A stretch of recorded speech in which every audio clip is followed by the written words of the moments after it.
સોનગઢ ઓટા ચાર રસ્તાની બાજુમાં આવેલ તાપી કોમ્પ્લેક્સમાં સામેથી પસાર થતા સર્વિસ રોડ પર 6 થી 7 ફૂટ ઊંડી ગટર ખુલ્લી હાલતમાં કોઈ મોટી દુર્ઘટનાને આમંત્રણ આપી રહી હોય એવા દ્રશ્ય સામે આવ્યા છે।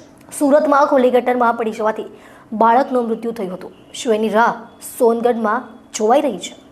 સોનગઢ નગરમાંથી પસાર થતા નેશનલ હાઈવેના સર્વિસ રોડ પર 4 થી 5 જગ્યાએ 7 થી 8 ફૂટ ઊંડી ગટરના ઢાંકણાઓ ખુલ્લા અથવા તૂટેલા જોવા મળ્યા। 2 દિવસ અગાઉ સુરતમાં ખુલ્લી ગટરમાં પડી જવાથી એક બાળકનું મોત થયું હતું।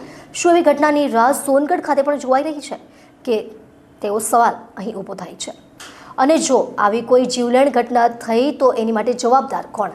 ગત રાત્રે અહીં એક 4 વ્હીલ ચાલક અકસ્માતનો ભોગ બન્યો હતો। સદનસીબે તેમાં કોઈનો જીવ ન ગયો, પણ જો એમાં કોઈનો જીવ જશે તો જવાબદાર કોણ રહેતે એ મોટો સવાલ।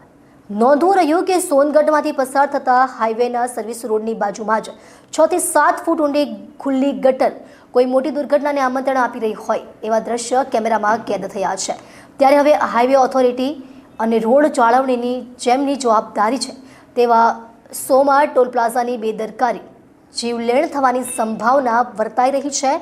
અહીં આ જ ખાડામાં ગત રાત્રે એક 4 વ્હીલ ગાડી ખાડામાં ફસાઈ હતી, ત્યારે સદનસીબે મોટી જાનહાનિ ટળી હતી, પણ દર વખતે એવું થાય એ જરૂરી નથી। હવે કોઈ દુર્ઘટના જીવલેણ થઈ તો તેની મોત માટે જવાબદાર કોને ગણવામાં આવશે? ત્યારે સોનગઢ તાપી કોમ્પ્લેક્સની સામે ઓટા 4 રસ્તા પાસે ખાડાઓ કોઈ દુર્ઘટના સર્જે તે પહેલાં પૂરવામાં આવે તેવી લોકોની માંગ ઉઠવા પામી છે। સોનગઢ નગરપાલિકાના હદ વિસ્તારમાં આ સર્વિસ રોડ આવતો હોવાથી તેઓ પણ આ અંગે ઘટતી કાર્યવાહી કરે તે જરૂરી બન્યું હશે। સોનગઢ નગરની જનતાના જીવની કિંમત સમજીને તાત્કાલિક ધોરણે અહીં રિપેરિંગનું કામ થાય છે કે નહીં તે જોવું રહ્યું। ડૉક્ટર બિંદેશ્વરી શાહ, તાપી। સોનગઢમાં પણ સુરત જેવી ઘટના બની શકે છે। આપ સૌ જાણો છો કે સુરતમાં 2 દિવસ પહેલાં એક નાનકડું બાળક ગટરના ખાડામાં પડી જવાના કારણે એનું મૃત્યુ થયું હતું। સોનગઢમાં પણ એવું જ છે। સોનગઢ નગરમાંથી જે બ્રિજ પસાર થાય છે એ બ્રિજ પાસે આપ જોઈ શકો છો કે તાપી કોમ્પ્લેક્સની સામે આજે ખાડો જોઈ શકો છો। આ ખાડો જે છે એ 6 થી 8 ફૂટનો ખાડો છે, અને આ ખાડામાં કોઈ વાહન પડી જાય કાં તો કોઈ વ્યક્તિ પડી જાય અને એનો જીવ જઈ શકે છે। રાતના અંધારામાં અહીં એટલી બધી લાઇટ પણ નથી હોતી, ત્યારે કોઈ 2 વ્હીલર ચાલક જો અહીંથી 2 વ્હીલર લઈને પસાર થાય અને આ ખાડામાં પડી જવાના કારણે એનું મૃત્યુ થઈ શકે છે। જો એવું મૃત્યુ થયું તો એની માટે જવાબદાર કોણ? હાઈવે ઓથોરિટી, સોમા ટોલ પ્લાઝા કે જેની અંદરમાં આ ગટરો બનાવવાનું અને રિપેર કરવાનું આવે છે। તમે અહીં જોઈ શકો છો ગટર પર જે ઢાંકણ મૂકવામાં આવ્યું હતું એ પણ સંપૂર્ણ તૂટી ગયું છે, અને આ આજનું નથી, કમસે કમ 3 થી 4 મહિનાથી કન્ડિશન આવીને આવી જ છે।